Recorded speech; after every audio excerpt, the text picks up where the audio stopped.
So you promised me. I hear you've been telling everybody you made me a deal I couldn't refuse on the event in Vegas, and you're right, Juanito. I got to give it to you. I think you used the Jedi mind trick on me, but listen, I made you a deal, so we're going to talk about this more on .tv because it's getting pretty. I wanted you to consider the alternatives. Okay, this was a reasonable expectation on my part. I got to tell you, that's not your best impression. I thought you were having a stroke. Yeah, right. Well, there's plenty of people would probably like to see that happen. Yeah. No, hell no, man. You're a national treasure, my man. Juanito, all right, so here we are, man. Save Act didn't pass, and we've discussed this on my show with you, and I kind of expected this. Obviously, more extreme measures need to be taken, correct? Well, you cannot go through with the 2026 election under the circumstances where you have fraudulent primaries. What happens is the only candidates... allegedly, this is fluff tube. They're hammering down on people. Allegedly, go ahead. Juan. Yeah. So, with the way that things are breaking in multiple states, California is not the only one, where there's all sorts of anomalous activity. If you're going to proceed to the general without rectifying some of these problems, that would be a repeat of things that have already happened, and that got us in this situation. So you got one shot at dealing with this, and as I've told your audience numerous times and others, I believe the only way to solve this is you're going to have a pause.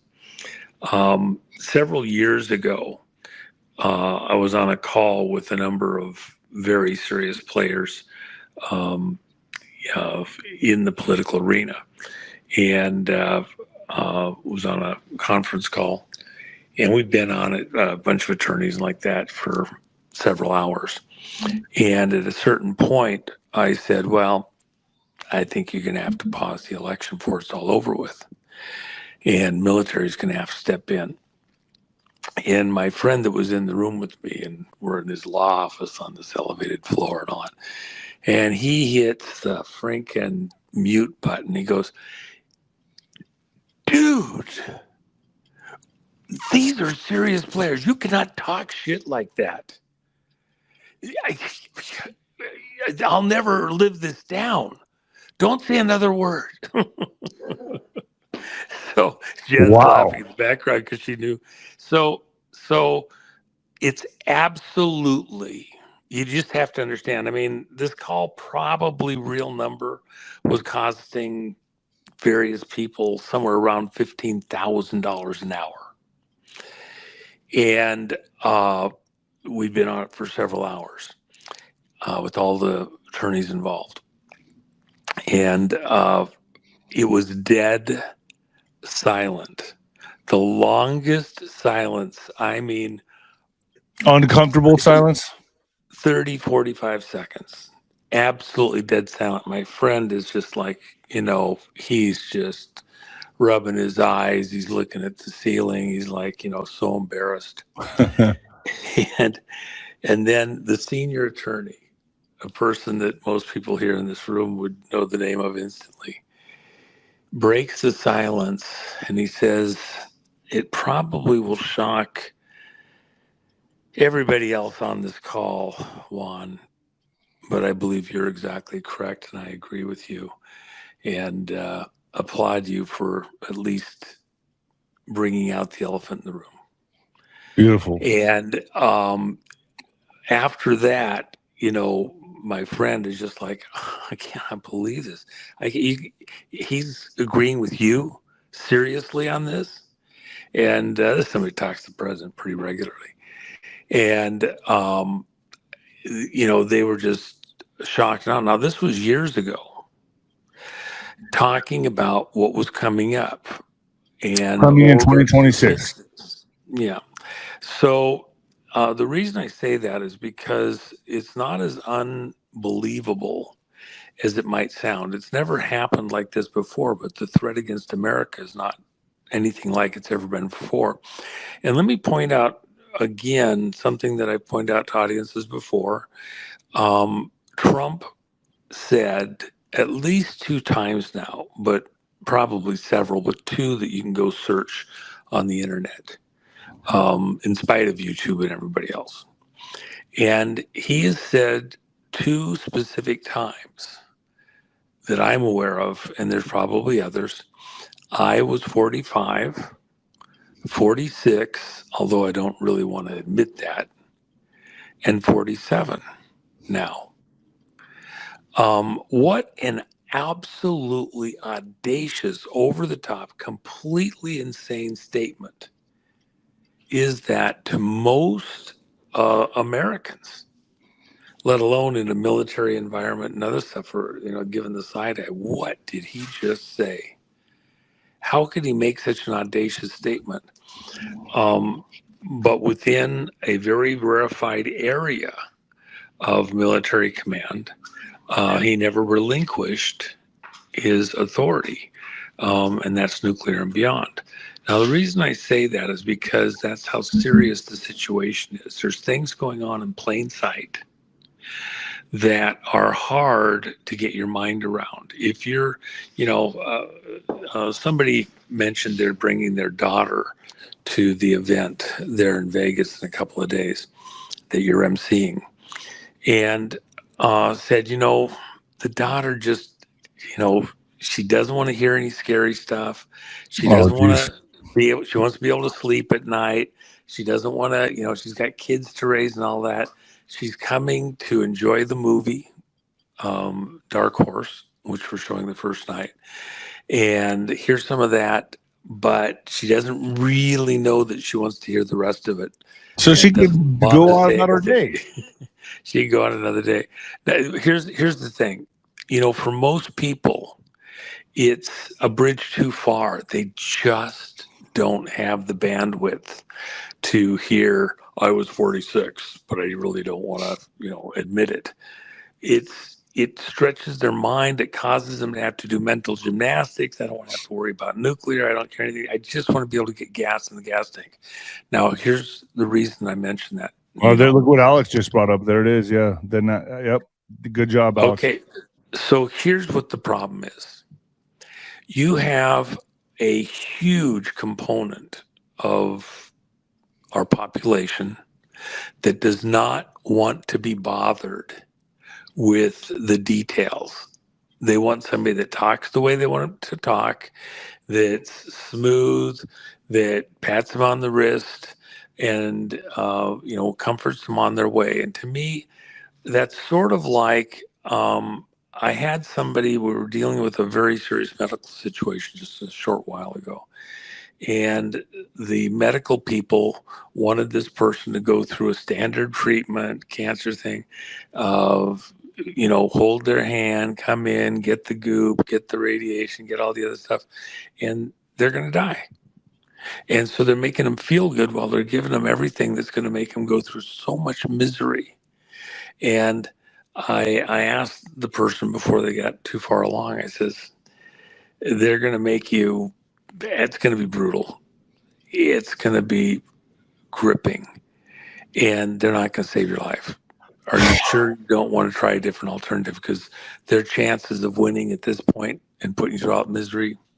And the person actually had an honest conversation with their doctor and really wrestled through it. And the doctor says, well, real numbers, most people in your condition don't make it, even with the way we're going to do the treatment.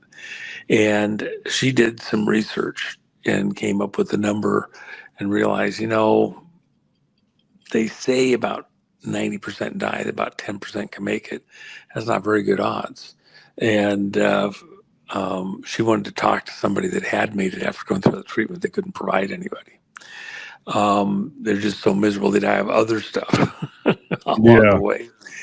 But think about it societally. You got a bunch of politicians that are no. This is going to work. It's going to be fine. You're going to. I had the bond crisis thing 2 months ago, and we looked at the situation on the bond market, and it's literally a lethal bullet headed for the U.S. economy and the world's economy. I mean, there's almost no way out of it. Look at what's just now happening with the fuel crisis. A bunch of freaking bricks. A brick at least knows how to hit a window and break it. Okay, these guys don't even know what they're doing. They've shut off the refinery, the Vallejo refinery. It's being shut down permanently, going away forever, dismantled. And other refineries, they have no replacement in mind. And within the mentality of the politicians involved, oh, people will just drive less. Oh, people will just take our new monorail from our new high-speed train from San Francisco to LA. And, they'll just work it out. They'll get on the internet more. They're going to shut down the ability to travel in California with the way that they're treating the refineries. There's some of us that, it'd be painful, but we just pay the price and whatever. I remember this, by the way, in the late 70s, in the gas crisis in the 70s. And I was with a friend who was very, very wealthy. And he had a Lincoln Mark V and he had a Caddy and all that, but the Lincoln Mark V is what I preferred. And so I'd had to get gas. And he says, hey, look, everybody else, they're going to feel this. I mean, they're going to feel it bad. Me, I don't really care. It's the cheapest part of owning a car, pay for the gas. Gas could be $10 a gallon. And back then it was like, under $1. Jeez. I remember. Let me jump to some more. Let me just add this one thing real quick, and I know you got to go. The reality is, California is about to get an absolute wake-up call internally, but the rest of the country is going to feel it very, very severely. California, if it was a country, not a state, would be the 10th largest country economically on planet Earth. Jesus. Okay. Yeah. And so you're talking about is California ahead of Texas on that? Yes, on the economy, economically. Wow. Okay. And the reason that that's important, Nino, and everybody here has to take a deep breath and think about what I'm saying. It's a tail wagging the dog type of a situation. The politics has gone completely off the map. And it's favoring involvement with Chinese businesses, banking, all sorts of things. And China's, and we'll talk about it in the back channel, I won't say it here, in a very key position within what Tulsi's going to be releasing here shortly. There's reverberations that will hit the rest of the country that will make California and California politicians and the financial stuff, including the bond fraud, especially in the school districts, make them a pariah to the rest of the country and to the world. A lot of what's about to hit us starts in California, not the East Coast. And that's actually a gift. This storm, weather moves from west to east in the U.S., with much of it rising out of Asia, where I'm at right now. So you have to kind of be ready to brace yourself. And the reverberations are going to go on for quite a while. There's a military component where what's about to happen in California has ramifications for even our ability to defend ourselves militarily with what they're doing with the energy supply. And you have to wonder who was in cahoots with who to bring this on. And remember the huge banking crisis in 2008. Where did it actually start? It started with energy pricing when fuel doubled in cost for vehicles, and all of a sudden businesses couldn't run. And California and the politicians in California have just set America up for a huge fuel crisis. They did this in Europe. Germany shut down the nuclear plant that was only a few months old, best state of the art in the world. Everybody promised them they were going to get gas out of Russia, oil out of Russia, everything else, and then it got shut down. Germany is in deep, deep, deep shit over a similar issue. It's all over the world. They're trying to shut you down the energy that hits the financial and cripple America. Let me bring in John Bolton here and get your opinion on this. Former Trump advisor John Bolton agrees to plead guilty to retaining classified information. So John Bolton, who previously served as national security advisor to President Donald Trump, has agreed to plead guilty to retaining classified information after leaving office. Bolton faces a sentence of up to 60 months in jail. That sounds very light to me, Juanito. And a fine of $2.25 million. What are we looking at here, Juanito? Well, on top of everything else, he published what he did. He attacked President Trump directly. And it wasn't a benign thing. He did that in order to attack in a treasonous, traitorous way, the way that President Trump was administering. And he used classified papers to do that. And he also shared them with other people that were not authorized to see it. So a statement is being made here. As far as I'm concerned, he's getting off light. The really, really, really short way you have to remember this, because people have already forgotten. When Iran shot down a drone, it was actually two, not a little tiny baby drone, a drone about the size of a short body 737, and a commercial airplane. Big monster thing. I mean, these things, they do all sorts of.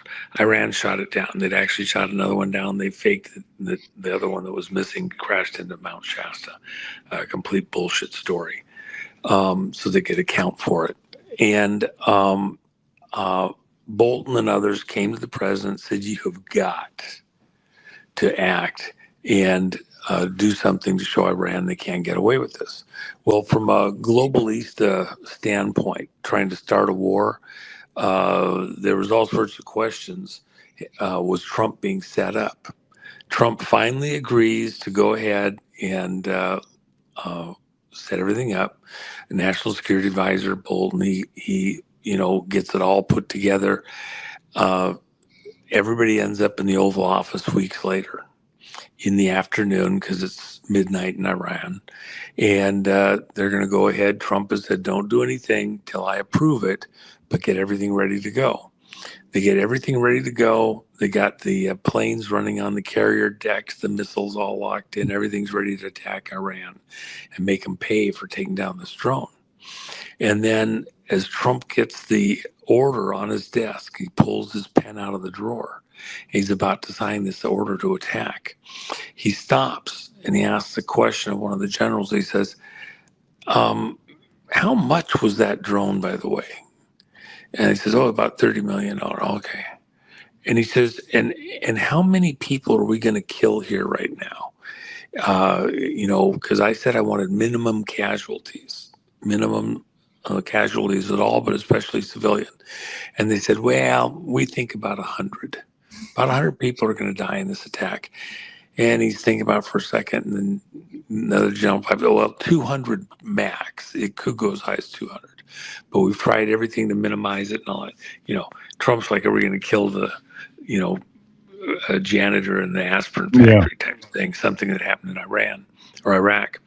And so he thinks about it for a second or two, and he says, $30 million. Well, it's really 60, sir. And replacements another $5 million each. Okay. So it's $70 million, whatever. We're a big country. We can afford it. I think we got to find another way. And one Iranian life is worth more than $30 million. I think we stop. He puts his pen in the drawer, and he doesn't do anything. Now Bolton's in the room. Bolton's the one that set up everything, got everybody working together. You know, bomb, Iran. This is going to be Trump's Vietnam moment. Once he does this, it'll never stop. The war's on, and they're just licking their chops. And when Trump did that, it so embarrassed Bolton. Plus, it exposed all of the connections within the Pentagon. Jeez. All of the spy people, all of the connections, by the way, into Israel and other places that so many people are wound up about right now.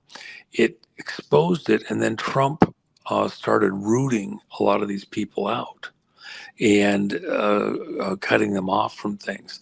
The, you know, groups that were anti-Trump up to that point in time, they were about to get their war that they wanted. Trump doesn't want to start a war. He wants to end the wars. And so Bolton took papers and kept them because he wanted to put those papers into a book and to other people to go to war with Trump. Juanito, and so that was the context. My ghetto timer just went off. It's a commercial break. Stay with me just for a second.